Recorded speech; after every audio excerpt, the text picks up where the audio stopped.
മുഅ്മിനുകൾ അള്ളാഹുവിന് തഖ്വ ഉള്ളവരായിരിക്കുവാൻ ഇഹപര ജീവിത വിജയം കരസ്ഥമാക്കുന്നതിന് വേണ്ടി അള്ളാഹുവിൻ്റെ വിധിവിലക്കുകളോട് ജീവിതത്തെ ക്രമപ്പെടുത്തുവാനും ചിട്ടപ്പെടുത്തുവാനും സർവോപരി ജീവിതത്തിൽ ഉടനീളം പൂർണ്ണമായ അച്ചടക്കം പാലിക്കുവാനും മുസ്ലിമുകളായിട്ടല്ലാതെ മരണപ്പെടാവുന്ന എല്ലാ സാഹചര്യങ്ങളെയും ഭയപ്പെടണമെന്നും അകന്നു നിൽക്കണമെന്നും എല്ലാവരെയും ഉണർത്തുകയും ഉപദേശിക്കുകയും ചെയ്യുന്നു. അതിമഹത്തായ ഒരു മാസത്തിൻ്റെ ഏറെ പവിത്രമായ ഒരു ദിവസത്തിനു കൂടിയാണ് നമ്മൾ ഇന്ന് സാക്ഷികളാവുന്നത്. ഇന്ന് നമ്മളെല്ലാം കണ്ട് മനസ്സിലാക്കി അറിഞ്ഞതനുസരിച്ച്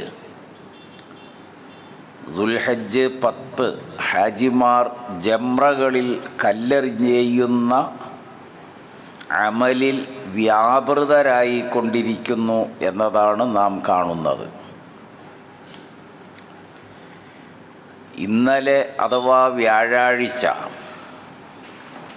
മുഴുവൻ ഹാജിമാരും അറഫയിലുമായിരുന്നു.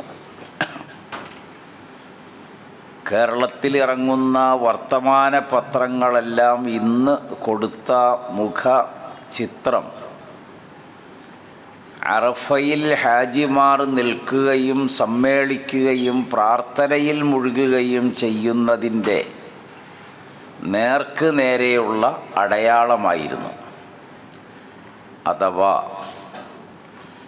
ലോക മനുഷ്യ കുലത്തിൽ ഒരറഫയാണ് ആകെ ഉള്ളത്.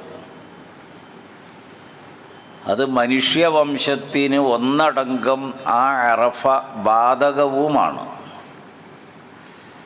വേറെ ഏതെങ്കിലും ഒരു ദിവസം മറ്റേതെങ്കിലും നാട്ടിൽ അറഫ പ്രഖ്യാപിക്കാനോ പ്രസ്താവിക്കാനോ ആർക്കും അവകാശമില്ല.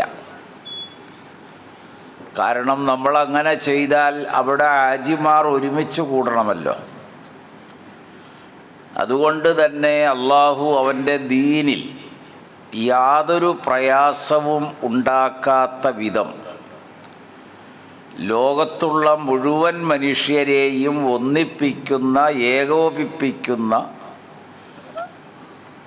അതിന് നേർ സാക്ഷികളായി നിൽക്കുന്നതിന് അള്ളാഹു നിർണയിച്ച് അടയാളപ്പെടുത്തിയ സ്ഥാനമാണ് യഥാർത്ഥത്തിൽ അറഫ. സൂറത്തുൽ ഹജ്ജ് അത് അവസാനിക്കുന്ന ആയത്ത് നമ്മൾ ഇന്ന് ഈ വിഷയമായി നാം ഗ്രഹിക്കാൻ ശ്രമിക്കുകയാണ്. വജാഹിദു ഫില്ലാഹി ഹഖ്ക ജിഹാദിഹി ഹുവ ജിത്തബാക്കും വമാ ജഅല അലൈക്കും ഫിദ്ദീനി മിൻ ഹറജിൻ മില്ലത്ത അബീക്കും ഇബ്രാഹീം ഹുവ സമ്മാക്കുമുൽ മുസ്ലിമീൻ മിൻ ഖബ്ലു വഫീ ഹാദാ ലിയകൂനർ റസൂലു അലൈക്കും ലിയകൂനർ റസൂലു ഷഹീദൻ അലൈക്കും വതകൂനു ശുഹദാഅ അലന്നാസ് ഫഅഖീമുസ് സ്വലാത്ത് വആത്തുസ് സകാത്ത് വഅ്തസിമു ബില്ലാഹി ഹുവ മൗലാക്കും ഫനിഅമൽ മൗലാ വനിഅമൻ നസീർ. സൂറത്തുൽ ഹജ്ജിലെ 78ാമത്തെ ആയത്താണത്. ആ ആയത്തോടുകൂടി ആ സൂറ അവസാനിക്കും. നിങ്ങളത് വളരെ ശ്രദ്ധാപൂർവം വായിക്കുകയും പഠിക്കുകയും ചെയ്യണം.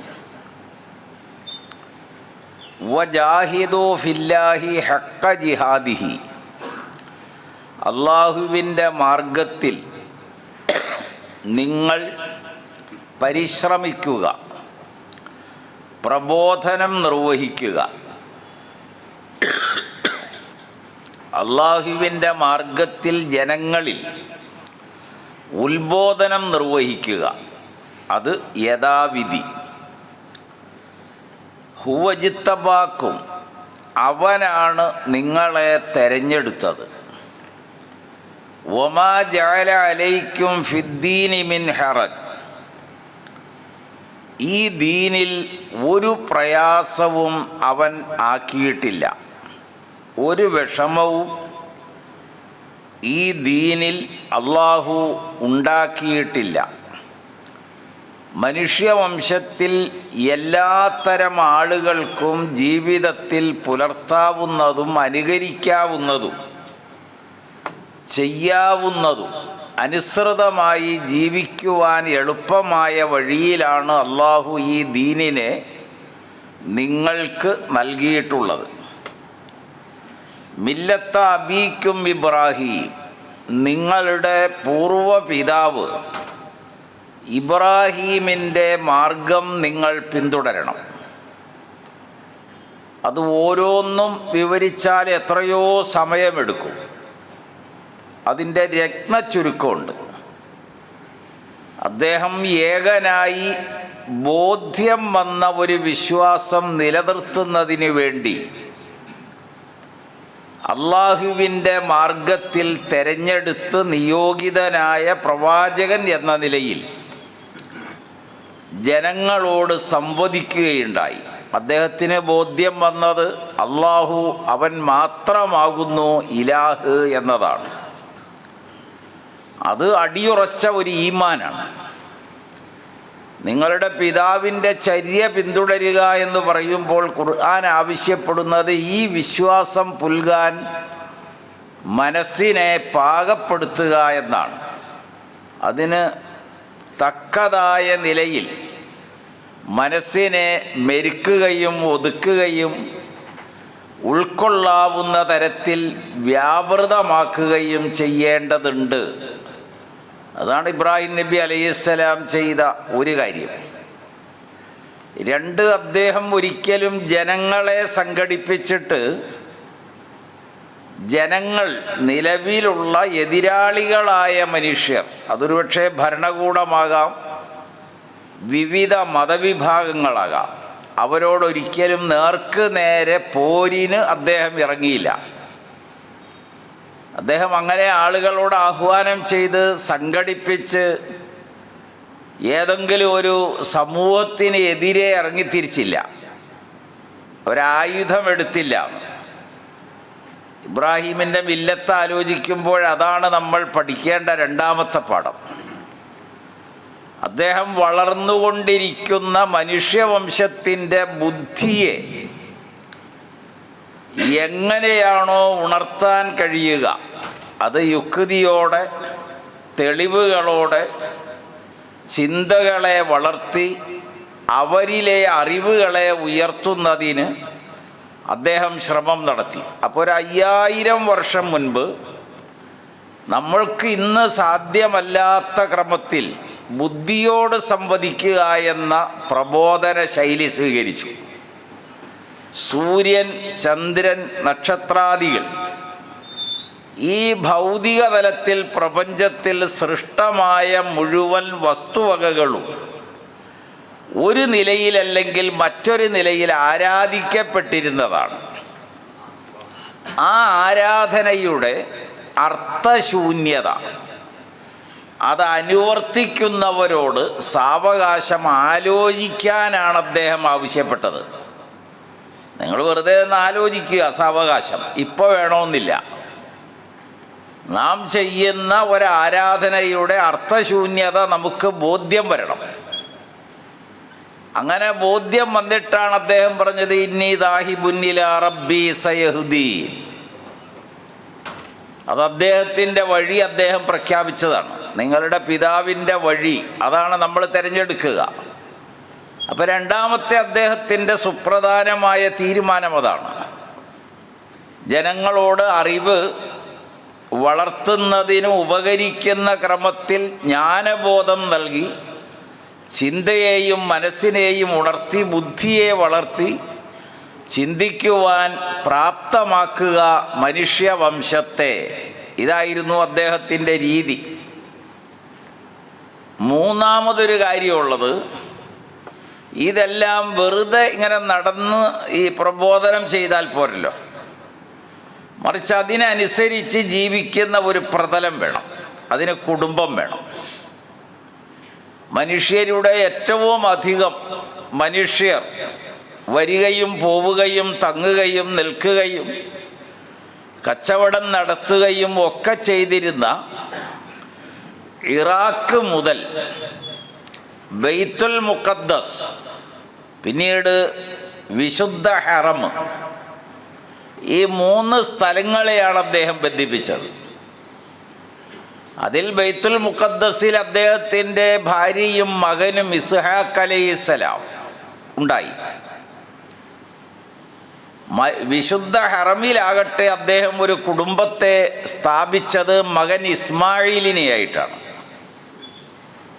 അപ്പോൾ ഈ രണ്ട് സ്ഥലവും ഖുർആനിൻ്റെ പ്രബോധകർ അന്ന് ഖുറൈശികളാണ്, അവരാണ് സിംഹഭാഗം.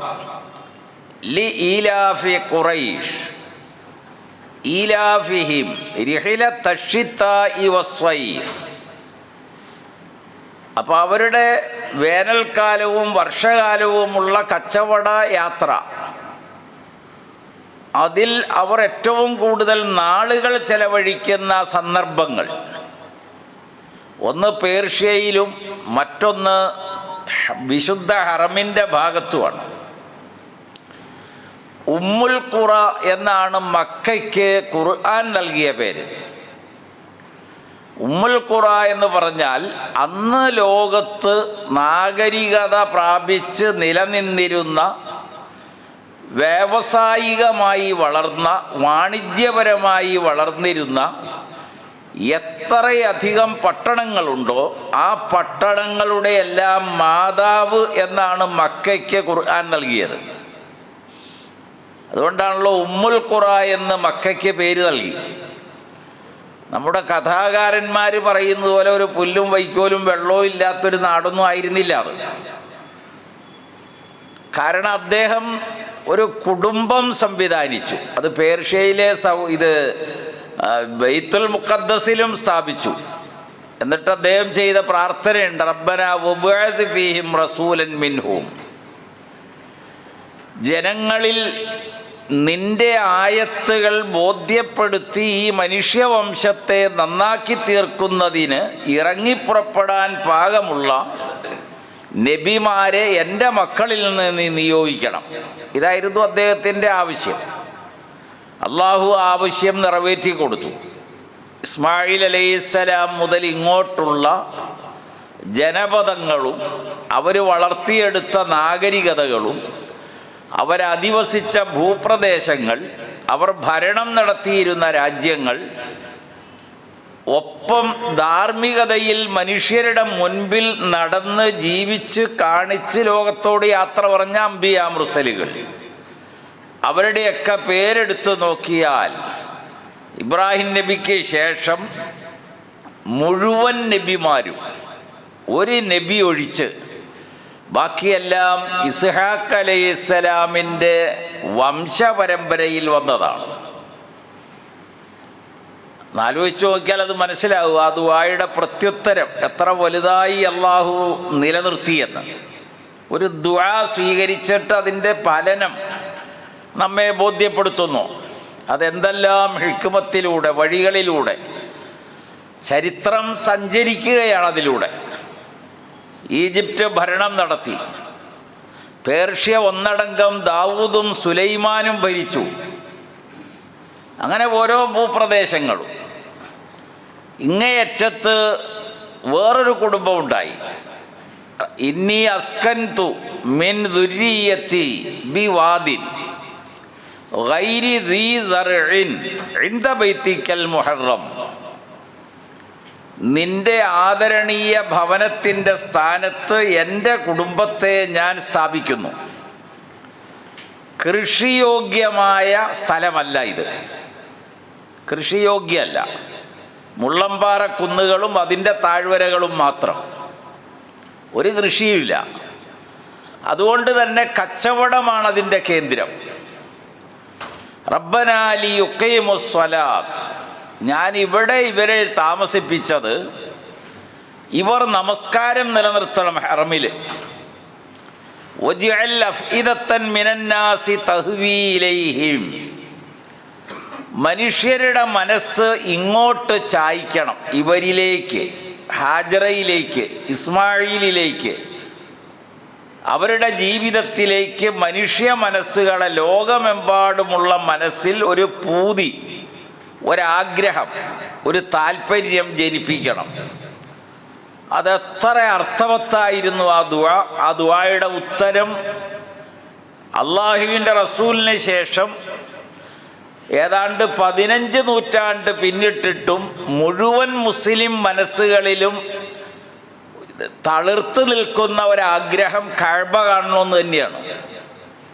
എല്ലാവരിലും ഒരു ദുആ പ്രതിഫലിച്ചുകൊണ്ടിരിക്കുന്ന വർത്തമാനകാലം, അതിന് സാക്ഷികളാണ് നമ്മളെല്ലാവരും.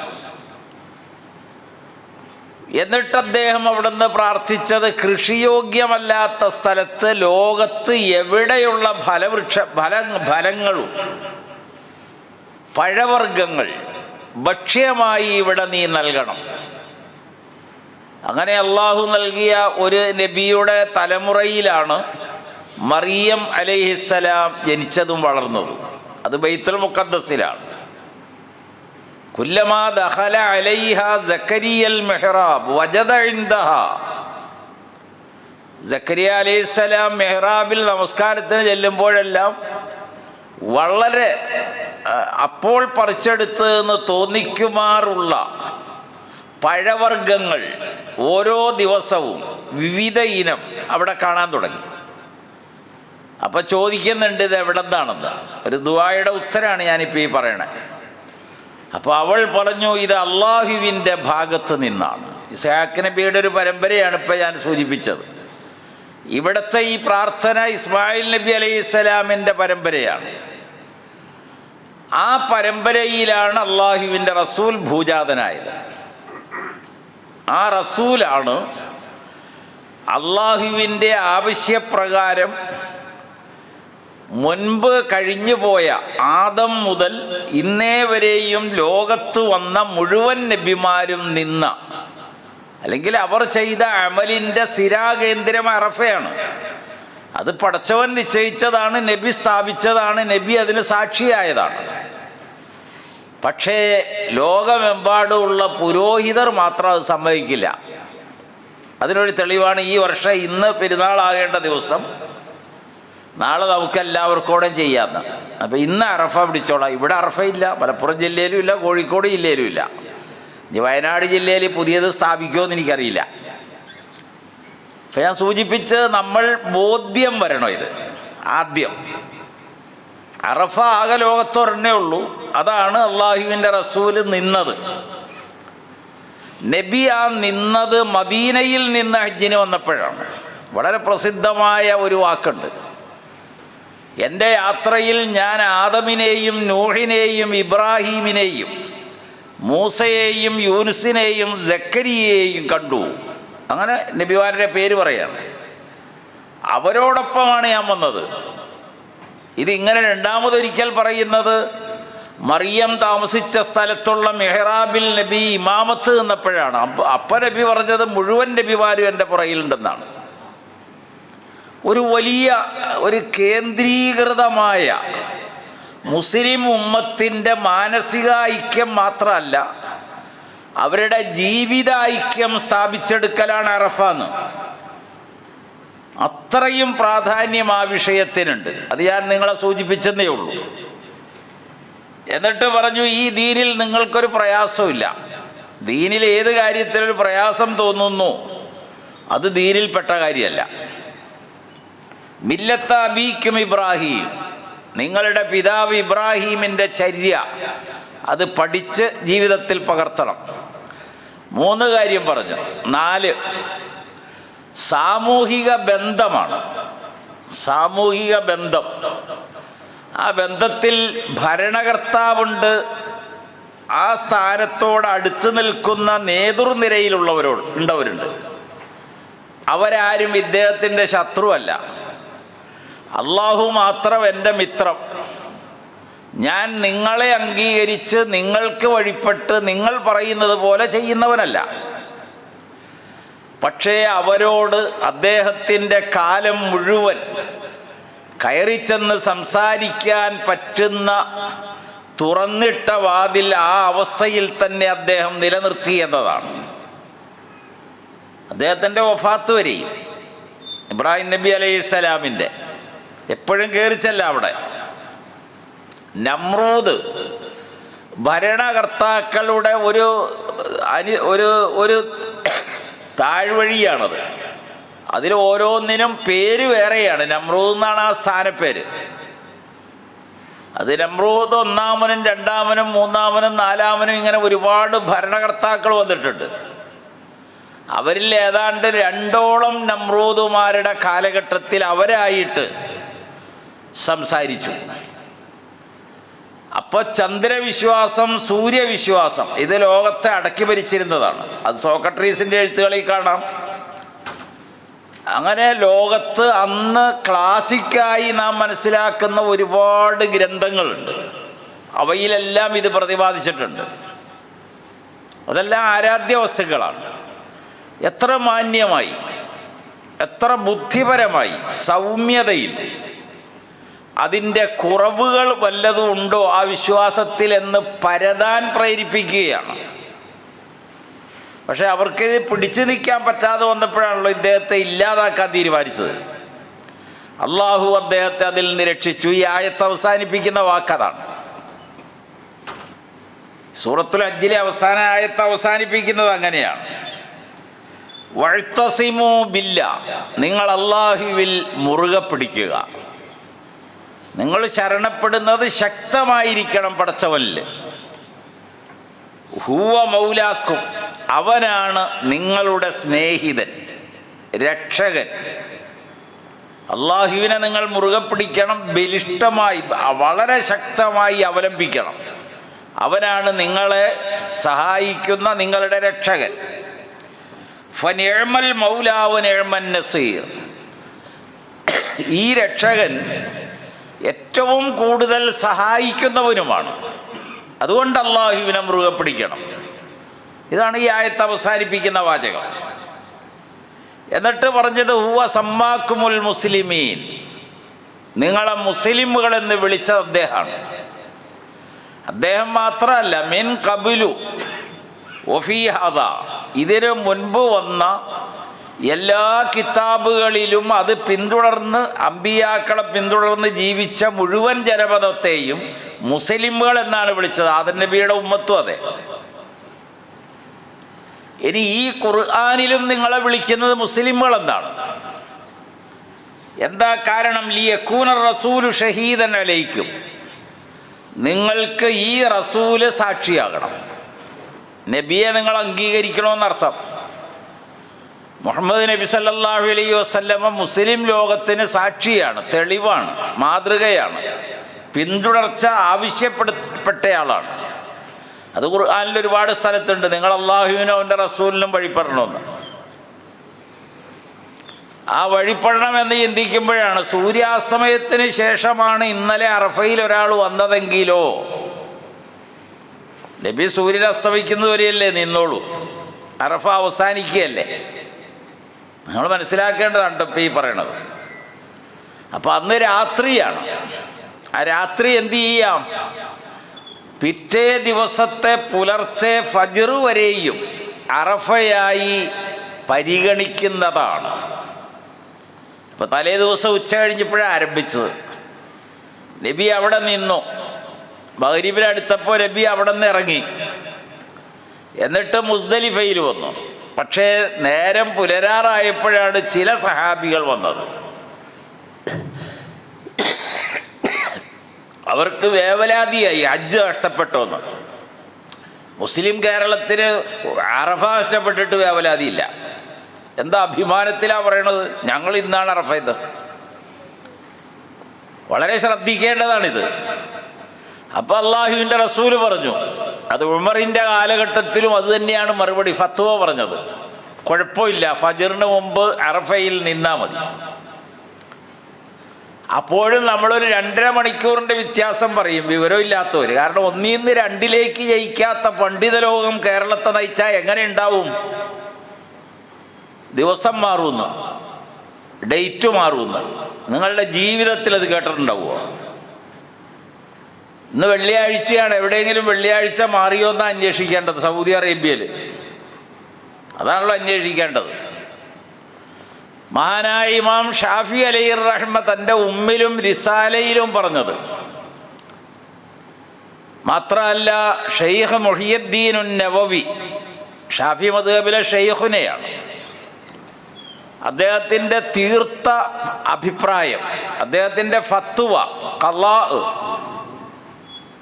ലോകത്ത് എവിടെയെങ്കിലും മാസപ്പിറവി കണ്ടൊരു മാസം തീരുമാനിച്ചാൽ മുസ്ലിം ഉമ്മത്തിന് സമൂലം അത് ബാധകമാണ്.